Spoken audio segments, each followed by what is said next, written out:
সি তোমাক বিচাৰি আহি সি উভতি গ'ল। তোমাক বিচাৰি আহি সি উভতি গ'ল। স্তব্ধতাৰ নিৰ্জন অন্ধকাৰত, অৰ্থহীন পোহৰত ইতস্ততঃ সি তোমাক বিচাৰিছিল। তাৰ ক্ষমাহীন মুখৰ কুঞ্চিত ৰেখাত স্পষ্ট হৈ উঠিছিল সূৰ্যৰ দৰে প্ৰখৰ আৰু প্ৰত্যক্ষ পোহৰ। স্বাস্থ্যোচ্ছল এটি পুৱাৰ তেজৰঙা ফুলৰ দৰে উজ্জ্বল তাৰ শৰীৰ থৰ থৰকৈ কঁপিছিল আমাৰ নৈৰাজ্যৰ নিঃস্বতাত।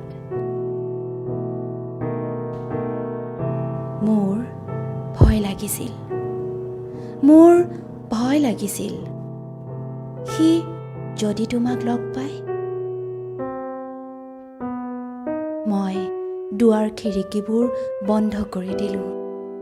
হৃদয়ৰ দীনতাৰ দাহনত অকলে অকলে মই কান্দো। কি যে ভয়াৱহভাৱে আমি অসহায়।